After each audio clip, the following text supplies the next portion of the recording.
kon donc ñun amuñu dara lu ñuy ragal amuñu dara lu ñuy hésiter parce que situation yi moo toll foofu ñun li ñu namb tey mooy ngeen dégg ñu réagir fay ñu suñu xaalis mënu leen ko lépp lu ngeen dégg xam leen ne ex agence Sotrac yi ak Ama Sénégal ak SIAS ñoo ko def te dañ ko def nag bu ñu ko defee na ngeen xam ne vous êtes tenu pour responsable yéen la c'est l'État qui est tenu pour responsable te l'État est incarné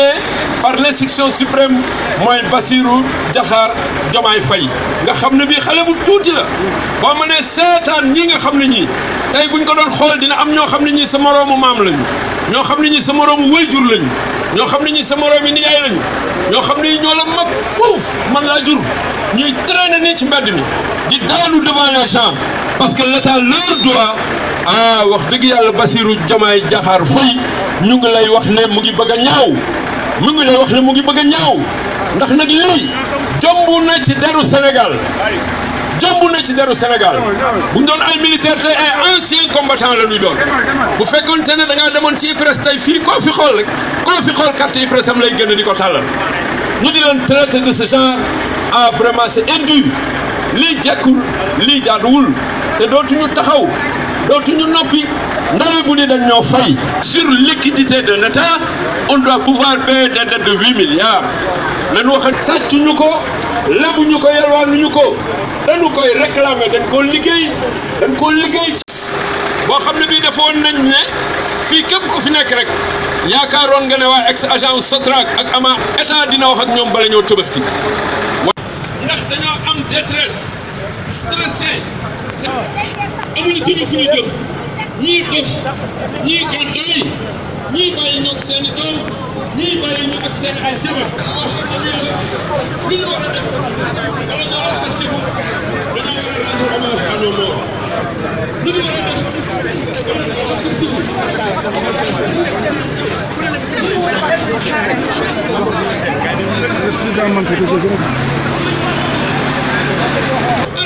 ak ñoom ñu ñëw topp ci seen biir ñuy xeex ngir jox seen ak seen yére xeex la moo jot intégralement suñu ak suñu yére 14 milliards la woon yàgg na lool 24 milliards la woon sax au départ ñu jàkkaarloog état mu ñàkk ngir yërmande torop jàkkaarloog état mu ñàkk assistance torop milliards yi ñu jox ñu 3 milliards xaar ba Tabaski ñëw ñu bës suñu bët contraindre ñu ndax ku ne xam na ne yoon nanguwul ngay négocier dans la contrainte mais yoon daf ñoo contraindre la veille de la Tabaski pour wax ñu ne du ñu leen fay lu mu 3 milliards du ñu leen fay lu mu 3 milliards 14 milliards ci 14 milliards état daf ñoo deseel 9 milliards 400 millions 9 milliards 400 millions yooyu nag moom la ñu fas yéene di ko wax état bii nga xam ne mooy état bu bees bi parce que nag dafa am lu xew dafa am sëñ ba ma mayam tuuti rek dina baax. waaw bu fekkente ne ñu ngi fi nañu ko jël comme ça ñu nekk ci état bi te amoon âge yu jël Sotrac pour dem jàngi booba ay xale yu tuuti lañu booba ci ay jardin la ñu toll woon boo droit yi ñu amee loon ci loolu nag ñu toog di ko xeex ak ñoom ba ñooñu fekk ñu fi tey doon jóge ay jardin tey ba nekk ay licencié ki docteur ki ba nekk ay président de la république wax dëgg yàlla ñu bañ ñoo fay suñu ay droit loolu c'est un mépris pur et dur dañoo lank bañ ñoo fay waaye lu am lu ñu fay mu ngi fi dama lay nettali rek benn histoire benn anecdote gis nga temps yii yàggul dañu doon wax ay affaire eurobond yi bi ñuy wax loolu nangami téeméeri milliards dañoo wax ne FMI ak Banque mondiale li ñu wax mooy l'État du Sénégal est surliquide mosuñu ko dégg l'État du Sénégal est surliquide non seulement dañoo surliquide mais dañu leen di contraindre à ce que ñu anticiper sur le paiement des dettes tellement il y a de l'argent dans ce pays et cet argent-là qui est dans les caisses de l'État ñun suñu 9 milliards et quelques ñu nga fa suñu 9 milliards 600 millions 400 millions ñu nga fa wala lan ñu ko teree état fay ñu et pourtant gis nañu ne bu yàggul rek képp ku yëngu ko état amel képp ku yëngu rek fay nañu la loolu ñëpp a ngi koy gis c'est dans la presse y a rien de nouveau, je ne vous apprends rien képp ku yëngu rek fay nañu la wala lu tere ñu fay Sotrac lu tere ñu fay Ama wala lu tere ñu fay Sias mais xanaa dañoo dëkkul ci réew mi wala lu xew lan moo xew réellement qu'est-ce qui fait que pour une fois bëgg ñoo woon ne une mauvaise volonté pour que ñun ñu dugg ci suñu ay xaalis sëñ bi lii daw na yaram ci moment boo xam ne bii wallahi lazim ñu bëri yaakaaroon nañ ne ñii bu ñu toogee bala ñoo dawal ñaari weer ñu fay ñu suñu xaalis ndax nag kay ma wax la ñàkku leen ay dégg-dégg ñàkku ñu ay autorités yu ñu daan waxal ñàkku ñu ay autorités yu ñuy waxal ba tey ñu di ñu wax di ñu dégg loo xam ne lii wax dëgg yàlla gisuñ ci ñaari dërëm ba tey li nga xam ne mooy li am mooy ñu nekk di encore di marche di daanu nii ci télé bi xoolal jigéen ji ak goudron bi ni mu tàngee xoolal jigéen bi fii ci dal ci négocier lépp ci jàmm ak salaam li ñëpp di def mënoon nañ ko li ñëpp di def mënoon nañ ko gis ne loolu lu suñu cër moo tax li ñëpp mënoon nañ ko ndax fii ku fi jiitu sa doom topp sa jabar topp sa ginnaaw ci nar a dugg ñoo la ciy jiitu lépp loo nar a dugg ñoo la ciy jiitu tey bu fekkonte ne am na loo xam ne lii ñun la nekk suñu xel bu ñu jiitu namu loolu balañ cee egg suñuy Ama Sénégal laa bokk suñu xaalis gars yi dañ ko woote budget bi ñun ñu métti xaalis fa ñu ko dugal dañ ko génnee xoolal suñu xaalis dañ koy jox Ousmane Sonko moo jël suñu xaalis dam jox ko Idaay Macky Sall dafa budget bi dañ ko woote ñu war ñoo fay tabaski ñu jël xaalis bi dam jox ko étudiant loolu moo dul yoon suñu xaalis yi étudiant yi nañ ko jox te étudiant yi dañu waroon yëngal ñu waa jël suñu xaalis da ko jox étudiant yi looloo ñu métti man Ama Sénégal laa bokk suñu xaalis nag dina ko gën a far force maa ngi jox kàddu gi sama camarade Amdi Moustapha Ngom mais on ne nous déshonore pas. Diakhar Faye le président moom la ñuy woo directement fii ñu bëri xam nañ ci tey ñu bëri xam nañ ci wax dëgg yàlla ñu ne avec son premier ministre Ousmane Sonko ñu leen di ñaan te yàlla rek a tax ñu jàppale lu def na suñu xaalis bi ñu yoreel ñu bëri dee nañ ñii daw nañu fa bàyyi seen jëkkër ñu bàyyi seen doom yi ah yëf yi metti na monsieur le président ñu lay ñaan avec votre gentillesse ci barke Mouhamed nga jàppale lu te yàlla tax avec votre premier ministre je vous remercie. maanaam ñetti meer daanu nañ fi ngay dégg te lii jaaduwul si Sénégal comme ñoom ñoo ngi leen doog a fay fal fu mu nekk ni ñetti weer ak ñaari ak 10 jours xaw ma 20 jours lañ ko am kon la situation bu demee noonu ñoo ngi leen di ñaan ngir jëmm rasulullah sallallahu alayhi wa sallam ngay dégg te ñun xam nañ ni que ñoom ñaar soo leen gisee nga xam ni que diine ngi ci ñoom parce que ñëpp loolu lañ leen di bàqee kon na situation bu demee noonu gëm nañ yàlla gëm nañ yorante bi ñoom dégg nga kon situation bu demee noonu dañ ko def ngir jëm ni yàlla ak yorante bi ak li ñuy wut ci seen nguur gi yàlla may leen ko yaa ngi dégg maanaam nañ ñu dimbale ngir yàlla ñu fay ñu suñu xaalis parce que xaalis bi nga xamante ne déquince nañ ko fu mu nekk ni voté nañ ko Guy Marius Sagna ci boppam wax na ko fu nekk yaa ngi dégg xëy mu jege na leen wax na leen que ni maanaam actuellement nii que ni maanaam fu mu nekk nii nañu fay xaalis bi yëkkati na dossier yi ci boppam jël yóbbul ko Ousmane Sonko ñu moom moo xam na ci dara Guy Marius Sagna yëkkati na dossier yi dem na affaire Ama bi nii dem na wax ko ne maanaam man ñun Guy Marius Sagna ñun ñoo voté pour ñu fay xaalis bi nag maanaam voté nañ ko ba xaalis bi génn na ba noppi léegi xaalis bi lan moo ko téye loolu ñun fu mu nekk ni ñu ñëpp loolu moo ñu jaaxal ba tabaski bi ñu jógee ni am na ñu nga xam ne tabaski wuñu dégg nga am na ñu nga xam ne fu mu nekk ni ñii dee nañu ñi feebar nañu ñi ñoo ngi tëdd hôpital ba fu may wax ak yow nii dégg nga ñii fi nekk ñëpp ñu fi am sant dañ leen di compter dégg kon nag situation mu demee ñoo ngi leen ñaan ngir jëm yàlla yonte bi ak rasulullah ngir yàlla yonte bi nañ ñu dimbale jox ñu suñu xaalis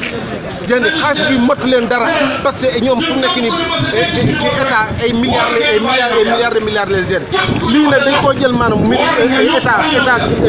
voté budget la xam léegi lii voté nañ ko assemblée nationale léegi fu mu ne dañ ko war a fay xaalis baa ngi si place loolu lañ wax léegi nag ñu ne même ba fu may waxee yoon nii wax nañ ko ba taay nee nañu maanaam ki yore dossier ki affaire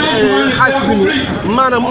moom agent judiciaire de l'État bi fi nekkoon ñoom ñaar joxoon nañ leen xaalis ba pour ñu seetlu la ñu fayoon ko léegi nag loolu da ko téye. Par ma voix ce soir je crois que nous sommes à notre dernière manifestation parce qu'aujourd'hui nous avons épuisé tous les recours qu'il fallait nous avons épuisé tous les recours légaux pour réclamer notre argent, notre dû à l'État du Sénégal qui est là. Il est bon, par un bref rappel, de dire que ces sociétés ont été dissoutes par la simple volonté de l'État. Ce n'était ni de la mauvaise gestion, ni quoi que ce soit. C'est l'État qui en avait ainsi décidé pour des volontés politiques de dissoudre la SOTRAC, la SIAS et AMA Sénégal pour régler des problèmes qui, en rien, ne concernaient ces braves travailleurs qui étaient et qui ont tout donné à ces sociétés-là. Et suite à cela, donc depuis 1998, des droits ont été dus à ces agents. Et l'État a refusé carrément, je dis bien, l'État a refusé d'honorer ses engagements par rapport à ces conventions qui les liaient à ces sociétés dissoutes. Et c'est ainsi que volontairement, de 24 milliards, l'État est tombé à 14 milliards pour évaluer l'ensemble de ce qu'il devait rien qu'à la SOTRAC. Et pourtant, cela ne leur a pas suffi. Et ils nous ont poussé à négocier par contrainte, à la veille de Korité, de la Tabaski, pour nous dire que de ces 14 milliards, l'État ne pouvait nous en payer que 5. Et en deux tranches d'abord. Une tranche de 3 milliards et une autre tranche de 2 milliards. À la SIAS et à Sénégal, ils ont fait pareil. Ils nous ont poussé à des négociations par contrainte, ce qui est rejeté par tous les textes de droit. Et c'est pourquoi, et maintenant que nous sommes au bout, maintenant que nous avons épuisé les moyens de recours légaux, c'est-à-dire les marches, les grèves de la faim, les sit-ins, et je ne sais pas, les visites chez les guides religieux, coutumiers, politiques et autres, après les rencontres avec les personnalités de l'État, dans tous ces démembrements, nous voilà aujourd'hui présents devant nos familles, nos femmes, pour passer à notre dernière manifestation qui est cette marche. Et nous faisons savoir à l'État que si réellement ECHO n'est pas, ils n'ont pas donné écho à nos revendications, nous leur portons responsables de tout ce qu'ils verront demain. Parce que nous avons épuisé les moyens et nous n'avons plus de force. Nous n'avons plus de force pour faire des manifestations comme celle-ci. Vous avez dû constater de vous-même que du jet d'eau à Dieuppeul, on a déjà évacué 4 personnes qui n'ont pas pu braver le soleil. Et pourtant, ils étaient là pour revendiquer leurs droits. Et nous avons constaté également que toutes les autres entités qui ont revendiqué leurs droits face à cet État ont été payées et intégralement, comme l'a dit Moustapha Ngom. Les étudiants, pourquoi? Simplement parce qu'ils ont encore des moyens de contraindre l'État. Les enseignants, pourquoi? Simplement parce qu'ils ont les moyens de paralyser l'enseignement. La santé, pourquoi? Les agriculteurs, comment on les appelle? Les opérateurs économiques. Pourquoi? Parce qu'ils ont des moyens de contraindre l'État. Ils ont choisi, nous les faibles, nous qui n'avions aucun moyen de contraindre, de nous malmener, de nous presser du nez, de nous étrangler pour un État qu'on a jugé sur liquide. Et ça, c'est pas mes termes, c'est le FMI et la Banque mondiale qui ont dit qu'après Eurobond, l'État du Sénégal est sur liquide. Et ils obligent l'État à anticiper sur le paiement des dettes plutôt. Un État qu'on oblige à anticiper sur ce manque de volonté politique pour réellement payer nos dettes. On ne sait pas comment qualifier ça. Et surtout un État à la tête duquel nous avons un jeune de 44 ans. Un jeune qui devait avoir une réaction autre que ce qu'on voit aujourd'hui. Un jeune qui a appelé au Djoubel et au Djoubanti. Un jeune qui devait avoir que pour cible, que pour priorité, ces vieillards mourants. Ces jeunes qui sont là et qui ne manifestent aucune pitié par rapport à ce droit d'aînesse. Qu'est-ce qu'on peut croire? Qu'est-ce qu'on peut croire? Est-ce qu'on peut réellement compter sur eux pour réellement tirer le pays de cette situation? Liberté, ce qui est sûr, c'est que nous ne lâcherons pas. Nous ne lâcherons pas. Nous ne lâcherons pas au nom de nos morts que nous ne cessons de compter jusqu'hier, on en a enterré. travailleurs yi ne également njaboot bi nga xam ni ñii jiitu ji bàyyi nañ ko fi muy orphelin yi di jëf ñi ñu ngi leen di sant bu baax di leen di gërëm lii nag ni ko El Hadji Mamadou Moustapha Diagne waxee yaakaar nañu mooy suñu dernière manifestation ndax lu nag def nañ li ki def nag te Moustapha wax na ko duñu bàyyi par respect ñi nga xam ñoom nañu àndaloon di liggéey ñu dem jiitu ji duñu bàyyi ndax njaboot gi nga xam ne bàyyeel nañu ko ci suñuy loxo ak jëtu ñi nga xam ne bàyyi nañ ko suñu loxo moo tax duñu bàyyi balaa leneen a xew na comme ni ko Moustapha waxee parce que tey suñuy bakkan moom la ñu teg ndax ñu jox ñu li nga xam ne état moo ñu ko duñu bàyyi li tax nag ñu daje def manifestation bii wax naa ko sànq kundo bi rey sa maam soo gisee lu ñuul taw nguur gi fi jógee en 2019 président Macky Sall dafa taxaw Guédiawaye ne su neexee yàlla su ngeen ma jàppale ba ma fam lépp loo xam ne amee naa ko SIAS Sotrac ak AMA Sénégal dinaa la ko fi ñu àndandoo mobiliser 5221 familles 50 000 personnes la njaboot yëpp ànd ak ñun ñu voté mu fal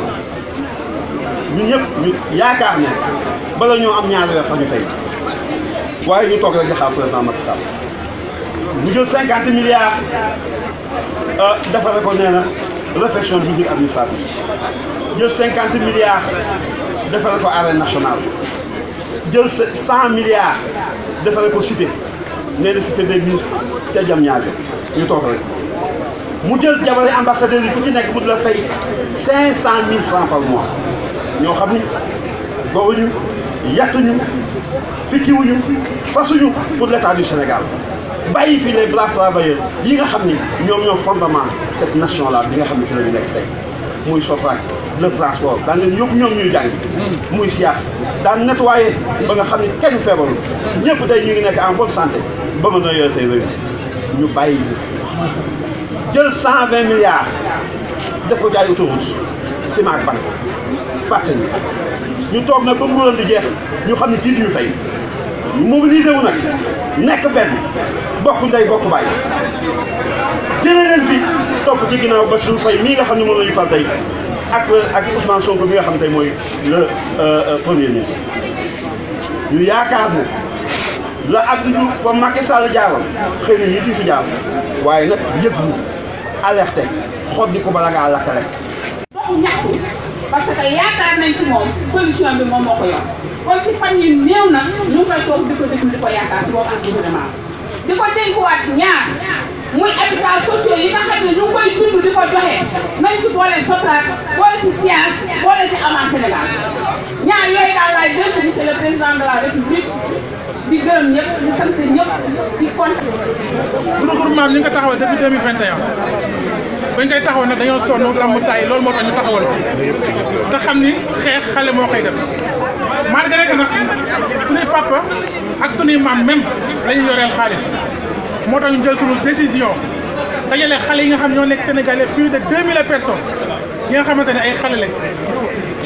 ñu dajaloo fas yéene nekk li nga xamante ne jël relève bi ndax paa yi nga xamante sonn nañu depuis 99 voire 98 ba léegi ñi ngi daw si ginnaaw xaalis mënuñu see jot li ñu ñaan nag mooy taxaw nañu en 2021 wax ko fële sa Pikine ñooy leen carrément taxawal nañu regroupement bi taxawal nañu réseau bi li leen di ñaan mooy maa ngi ko waxoon président de la république Macky Sall ni ko nag carrément ñi ngi ñaan solennellement nga jox ñu sunu xaalis parce que sunuy xaalis papa sunuy xaalis la kon nga jox ñu ko balaa ñuy gën a taxawal sunu gën a dëgëral sunu taxawaay quand même dala ñuy gën a xeex parce que xeex mën nañ ko yàq mën nañ ko mais duñ ko def pour l'instant parce que yéen dañ leen di dalal yéen a ngi soog a ñëw xeexoon nañ ko nag Pikine peut-être bi xam naa dinañ si ñëwaat ci kanam mais xeexoon nañ ko foofu ba ñëpp ñëw taxaw ba gars yi ñëw presse yëpp yëg ko ba ñu président yëg ko ba monsieur le ministre yëg ko ba ñëw joxe yi nga xamante moom mooy ordre pour ñu fay ko ba ñu dugal ko si budget 2023 bi ba 2023 jeex gisuñu budget xamuñu xaalis fu mu jaar kon loolu président kon dafa woote jub ak jubal na njëkk lijjanti loolu xaalis bu ñu dugalal si na ko lijjanti ñoom ñoo taxaw devant tout le monde taxaw assemblée taxaw fépp ne xaalis bi budget bi dugal nañ ko si budget 2023 xaalis Sotrac AMA ak SIAS ba budget ba 2023 jeex ba 2023 4 ñëw ba gouvernement bi wàcc ba beneen gouvernement toog comme jub la ak jubal